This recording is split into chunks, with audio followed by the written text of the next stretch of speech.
রাজ্যের বিভিন্ন জেলা থেকে অবৈধভাবে ভারতে প্রবেশকারী ও বসবাসকারী বাংলাদেশি গ্রেফতারের ঘটনা এখনো অব্যাহত রয়েছে। আর সেই তালিকায় সংযোজন আরও এক, মুর্শিদাবাদ থেকে পাকড়াও বেশ কয়েকজন বাংলাদেশি। জানা গিয়েছে মুর্শিদাবাদ থানার অন্তর্গত গৌরীবাগ ব্রিজের কাছে একটি গাড়ি আটক করা হয়। গাড়িতে থাকা 9 জনকে জিজ্ঞাসাবাদ শুরু করে পুলিশ। তাদের কথার মধ্যে অসঙ্গতি দেখার পর তাদের পরিচয়পত্র দেখতে চাওয়া হয়। জানা যাচ্ছে একজন ভারতীয় নাগরিকত্বের নথি দেখাতে পারলেও বাকি 8 জন তাদের কোনো রকম কোনো ভারতীয় নথি দেখাতে পারেননি। পুলিশ সূত্রে জানা যাচ্ছে যে ভারতীয় পরিচয়পত্র থাকা ওই ব্যক্তির নাম জামাল শেখ, বাড়ি মুর্শিদাবাদ জেলার কাতলামারি পালপাড়া অন্তর্গত রানীনগর থানা এলাকায়। পুলিশের প্রাথমিক অনুমান জামাল শেখ দালাল হিসেবে কাজ করত। 8 জন বাংলাদেশিকে বর্ডার পারাপার করানোর উদ্দেশ্য নিয়েই তিনি যাচ্ছিলেন। পুলিশ জানিয়েছে ধৃত ওই বাংলাদেশিরা হলো মোহাম্মদ রবিউল ইসলাম, বাড়ি বাংলাদেশের রাজশাহীতে; মোহাম্মদ ইদ্রিস শেখ, বাড়ি বাংলাদেশের খুলনা; মিলন শেখ, বাড়ি বাংলাদেশের নারাইল; আনারুল শেখ, বাড়ি বাংলাদেশের নারাইল; মিলন গাজী, বাড়ি বাংলাদেশের সাতক্ষীরা; ফারজানা খাতুন, বাড়ি বাংলাদেশের খুলনা; জেসমিন খাতুন, বাড়ি বাংলাদেশের সাতক্ষীরা; এবং জুলিয়াকা বিবি সাথী, বাড়ি বাংলাদেশের খুলনা। কি কারণে তারা এদেশে এসেছিল, এর নেপথ্যে কোনো বড়সড় চক্র কাজ করছে কিনা সে বিষয়টাই খতিয়ে দেখছে পুলিশ।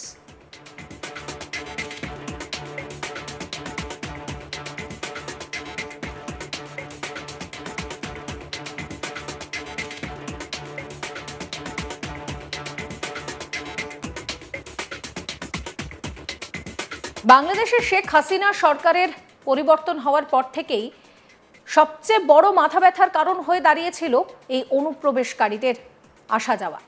যদিও ভারত সরকার পরিষ্কার এই নিয়ে কিন্তু নতুন একটা নির্দেশিকা জারি করতে চলেছে, যেখানে বলা হয়েছে যে এইভাবে অনুপ্রবেশকারীদের আর এখানে রাখা হবে না, তাদেরকে নিজের জায়গায় ফিরিয়ে দেওয়া হবে এবং সেই নিয়ে যে সমস্ত প্রক্রিয়া, সেই প্রক্রিয়া ইতিমধ্যে শুরু করার বিষয়েও ইঙ্গিত দেওয়া হয়েছে কেন্দ্রীয় সরকারের তরফে। এই পরিস্থিতিতে দাঁড়িয়ে এই অনুপ্রবেশ কিন্তু মাথা ব্যথার কারণ হয়ে দাঁড়িয়েছে। প্রায়শই দেখা যাচ্ছে মুর্শিদাবাদের সীমান্ত সংলগ্ন এলাকা, নদিয়া সীমান্ত সংলগ্ন এলাকা, এই সমস্ত জায়গা থেকে এই অনুপ্রবেশের ঘটনা ঘটছে।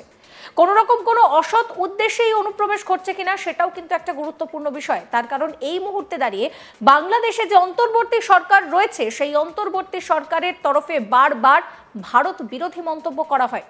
সেক্ষেত্রে দাঁড়িয়ে তারা কোনো জিহাদি চক্র চালানোর জন্য এইভাবে প্রবেশ করানোর চেষ্টা করছে কিনা সেই সম্ভাবনাটাকেও এড়িয়ে যাওয়া যাচ্ছে না। এই পরিস্থিতিতে তাদের নতুন করে 8 জন বাংলাদেশি নাগরিকের হদিশ পাওয়া গিয়েছে। রাজ্যের বিভিন্ন জেলা থেকে অবৈধভাবে ভারতে প্রবেশকারী এবং বসবাসকারী বাংলাদেশি গ্রেফতারের ঘটনা এখনো অব্যাহত। এবার মুর্শিদাবাদ থেকে বেশ কয়েকজন বাংলাদেশি পাকড়াও হয়েছে।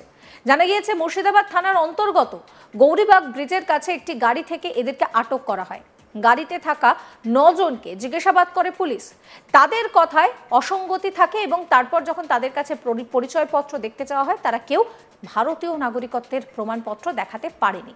এ নিয়ে আমার কলিগ সব্যসাচী একটি রিপোর্ট দিয়েছেন, সেই রিপোর্ট রইল আপনাদের জন্য।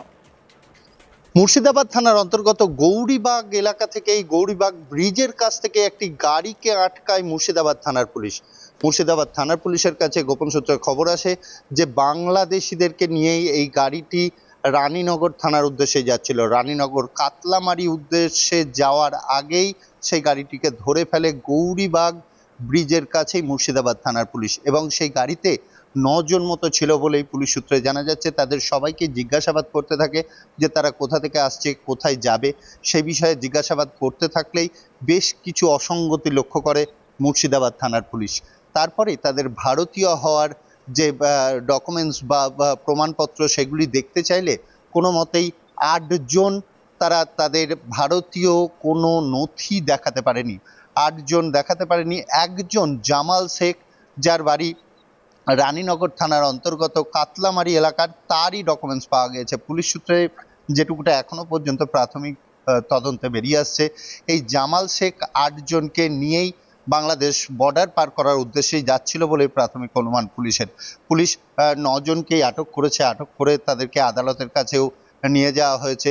তাদের পুলিশি হেফাজতের আবেদনও রেখেছে, কারণ এই যে 8 জন বাংলাদেশি পরিচয়পত্রে তারা ভারতে ছিল, তারা কি উদ্দেশ্য নিয়ে এখানে এসেছিল সেই বিষয়ে তদন্ত করার জন্যই সামনের দিন পুলিশ হেফাজতের আবেদন রেখেছে মহামান্য আদালতের কাছে পুলিশ। এখন দেখার যে এই 8 জন তারা কোথাকার বাসিন্দা সেই বিষয়ে পুলিশ বেশ কিছু তাদের বাংলাদেশের যে নথি সেগুলি পেয়েছে, সেই বাংলাদেশের নথি পেয়েই তারা কোথাকার বাসিন্দা সেই বিষয়েও জানতে পেরেছে। তবে পুলিশ এইটুকুটা প্রাথমিকভাবে জানাচ্ছে যে এরা বেশ কয়েক দিন আগে বা কয়েক মাস আগে তারা ভারতে এসেছিল, ভারতে এসে কাজ করছিল, কোনো কাজের সাথে যুক্ত ছিল। তারা গুজরাটের কোনো একটা জায়গায় কাজ করছিল এমনটাও জানা যাচ্ছে। এবং এদের বয়স 20 থেকে 26 কি 30-এর মধ্যে, 20 থেকে 30-এর মধ্যে প্রত্যেকের বয়স। এদের মধ্যে মহিলাও আছে, মহিলা পুরুষ একসাথে তারা কাজ করতো বলে দাবি করেছে। কিন্তু মুর্শিদাবাদ পুলিশ এটা উড়িয়ে দিচ্ছে না এদের সাথে আলাদা কোনো যোগ আছে কিনা, কোনো নাশকতা ছড়ানোর কোনো প্ল্যান ছিল কিনা, সেই কারণের জন্য এরা এখানে গা ঢাকা দিয়েছিল বা আস্তানা গেড়েছিল কিনা সেই বিষয়গুলোও তদন্ত করে দেখছে। পাশাপাশি এটাও একটা কথা উঠে আসছে যে ভারত সরকার যেখানে প্রতিনিয়তই বলছে যারা বাংলাদেশি আছেন তারা ইমিডিয়েট তারা যদি ভিসা বা তাদের কোনো বৈধ কাগজপত্র থাকে তাহলে কাগজপত্র দেখিয়ে তারা নিজের দেশে চলে যাক। ভারতে যা পাকিস্তান বা বাংলাদেশের কোনো নাগরিকের ঠাঁই নেই, সেই কারণেই যদি ভয় পেয়েছে এরা, ভয় পেয়েই হয়তো চোরাপথে আবারও বাংলাদেশের বর্ডার পার করে বাংলাদেশের উদ্দেশ্যেই যাওয়ার একটা পরিকল্পনা হয়তো করেছিল।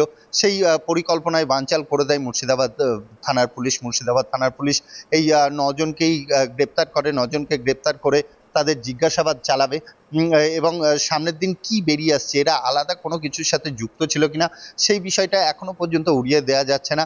তবে প্রাথমিকভাবে এদেরকে জিজ্ঞাসাবাদ করে যেটুকুটা পাওয়া গিয়েছে এরা কর্মসূত্রেই এসেছিল। যখন বাংলাদেশের অপ্রীতিকর ঘটনা একের পর এক ঘটে যাওয়ার ফলে যে পরিস্থিতি বাংলাদেশের সৃষ্টি হয়েছিল তাতে বেকার সমস্যা অনেকটাই বেড়ে গিয়েছিল, সেই কারণের জন্য এরা চোরা পথেই ভারতবর্ষে ঢুকে পড়ে এবং ভারতবর্ষে ঢুকে পড়ে বিভিন্ন প্রান্তে এরা কর্মসূত্রেই থাকতো বলে তারা দাবি করেছে।